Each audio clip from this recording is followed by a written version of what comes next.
Saya akan mengajak saudara untuk merenungkan satu hal yang sangat prinsip, sederhana, tapi banyak orang tidak pernah memikirkan itu. Perhatikan ya, satu hal yang prinsip, sederhana, tapi banyak orang tidak memikirkan itu. Saudara, renungkan pertanyaan ini. Kebahagiaan menurut saudara itu dimulai dengan apa dan di mana? Penting ini. Banyak orang nggak pernah bertanya, kebahagiaan itu dimulai dengan apa dan di mana?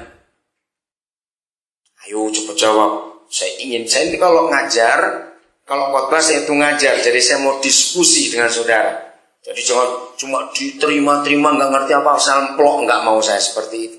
Ayo mikir. Kebahagiaan itu dimulai dengan apa dan di mana? Siapa bisa jawab?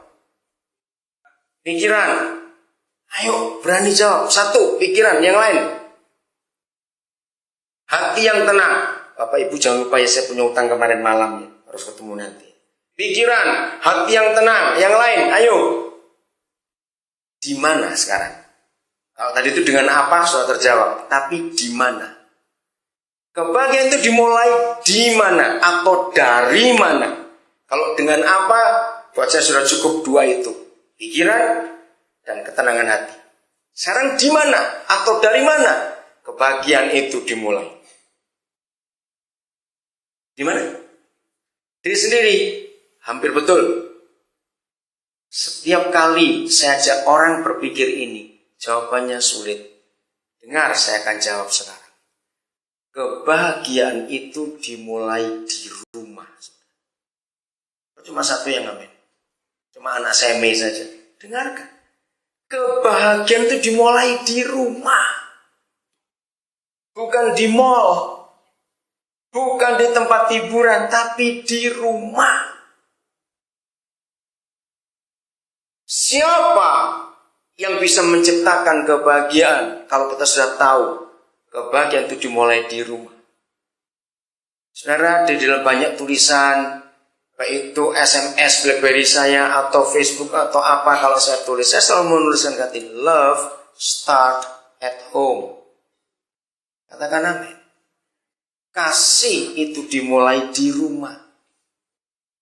Kalau cinta bisa di kenjeran, lain cinta dengan kasih itu beda. Siapa yang bisa menciptakan dan memulai kebahagiaan? Kalau kita tahu kebahagiaan itu di rumah, jawabannya adalah papa mama. Setuju tidak kata ini? Kalau saudara begitu sulit menjawab, di mana, dari mana kebahagiaan dimulai?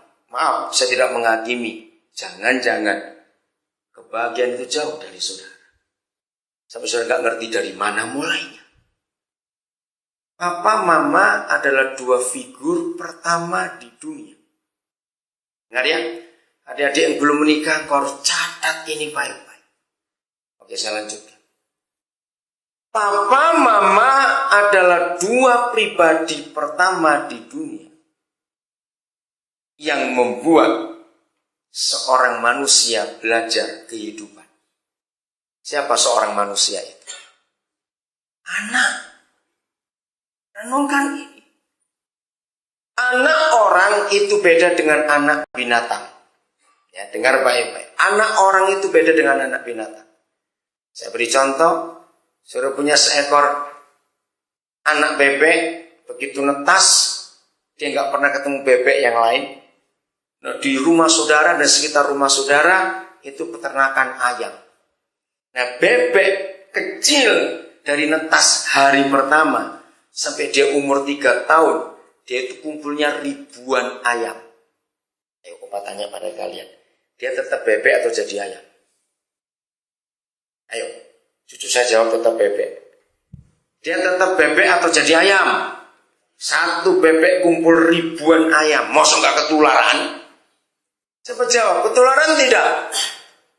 Saya tanya ini, ketularan tidak? Iya, siapa bilang iya tadi? Enggak. Saudara punya seekor anak sapi.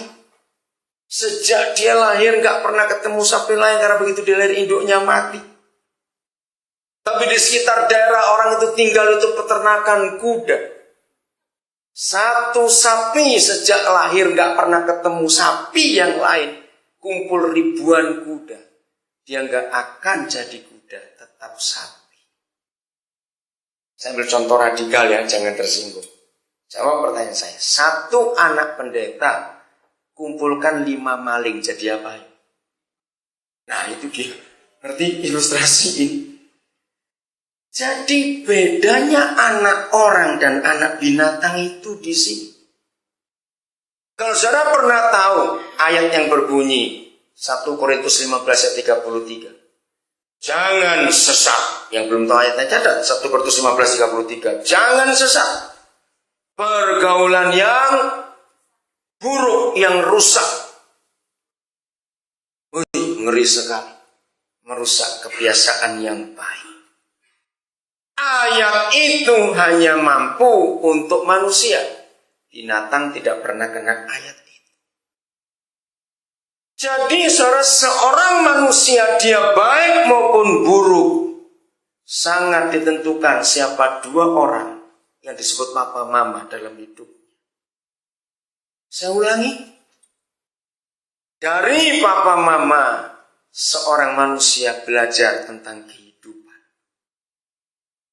Anak-anak, saudara hari-hari ini makin banyak teori tentang anak. Saya suka mempelajari itu. Anak-anak tidak pernah tahu. Dengarkan. Banyak orang nggak ngerti ini masalahnya. Anak-anak adalah pribadi yang tidak pernah tahu salah itu apa, benar itu apa. Iya atau tidak? Buat anak-anak semuanya benar. Nah ini celaka, saudara. Karena mereka belum tahu. Jadi kalau mereka lihat 2 guru yang pertama yang disebut papa mama itu salah, anak-anak tahu nggak kalau itu salah? Coba jawab, tahu tidak? Tidak tahu. Tapi yang mereka lihat itu mereka ambil. 3 hari yang lalu saya dapat masukan bagus sekali. Anak-anak itu tidak belajar kalimat. Anak-anak itu belajar intonasi. Koran media Sabtu kemarin, kalau saudara baca, saya tuh suka baca media karena di pojok kanan halaman pertama itu ada cuplikan-cuplikan kecil, saya menarik. Nah kemarin dia dituliskan, ternyata kalau anak-anak sejak kecil sudah belajar kejahatan, itu penelitian di Inggris sejak tahun 61 dan hasilnya baru dirilis bulan ini Desember 2009. Mengapa mereka tunggu 48 tahun? Sebab mereka meneliti ketika tahun 61 itu ada 11.000 sekian anak remaja, anak kecil yang di bawah 7 tahun, 10 tahun itu diteliti. Ternyata anak-anak kecil yang sudah nakal dan tahu kejahatan, umur mereka nggak pernah mencapai umur 50. Hampir 80% anak orang itu mati muda. Diteliti oleh para ahli, kenapa? Belum lama di media juga saya membaca aksen, ya, atau aksen ya, aksen itu apa bahasa Indonesia? Aksen, ya aksen lah pokoknya begitu.